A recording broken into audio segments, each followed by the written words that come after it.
राज्यात भाजप पक्षानं महानगरपालिका, जिल्हा परिषद आणि पंचायत समितीमध्ये मिळवलेल्या अभूतपूर्व यशामुळे राहता भाजप कार्यकर्त्यांनी शिवाजी चौकात फटाके फोडत पेढे वाटून आनंदोत्सव साजरा केला। निवडणुकीचा प्रचार एकहाती करून महाराष्ट्र पिंजून काढणारे मुख्यमंत्री देवेंद्र फडणवीस भाजपच्या विजयाचे खरे मानकरी ठरलेत। या विजयामुळे त्यांचं स्थान आणि राज्यातील भाजप सरकार अधिक मजबूत झाले। शिवसेना या मित्रपक्षाबरोबरच काँग्रेस आणि राष्ट्रवादी काँग्रेस या विरोधकांनाही पाणी पाजण्यात फडणवीसांना यश आलंय।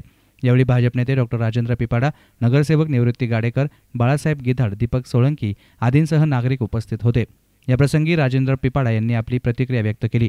भारतीय जनता पक्षाने महाराष्ट्रात महानगरपालिकेच्या आणि जिल्हा परिषदेच्या निवडणुकींमध्ये अभूतपूर्व असं यश मुख्यमंत्री देवेंद्रजी फडणवीस साहेब यांच्या नेतृत्वाखाली मिळवलं।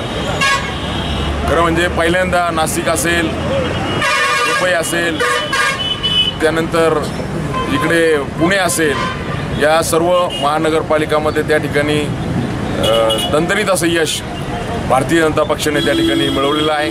जिल्हा परिषदेत सुद्धा आपण बऱ्याच ठिकाणी पाहतो, फार कोल्हापूर, सातारा, सांगली या ठिकाणी सुद्धा 0 जागा भारतीय जनता पक्षाच्या होत्या। तिथे सुद्धा चांगल्या प्रकारच्या जागा भारतीय जनता पक्षाला मिळालेल्या आहे। अकोलासारखी महानगरपालिका तिथेही बहुमत मिळालं आहे, नागपूरलाही प्रचंड यश मिळालं, अमरावतीलाही प्रचंड यश मिळालं आणि म्हणून या यशामुळे या सर्व परिसरातील लोक त्या ठिकाणी आनंदी झालेले आहेत, भारतीय जनता पक्षाचे सर्व कार्यकर्ते, आणि म्हणून आम्ही या ठिकाणी एक आनंदोत्सव साजरा करत आहोत।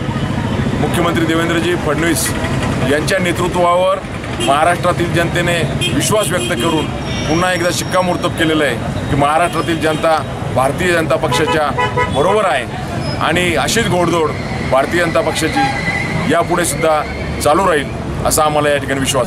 News reporter Sandeep Wabhal, S9 media, राहता।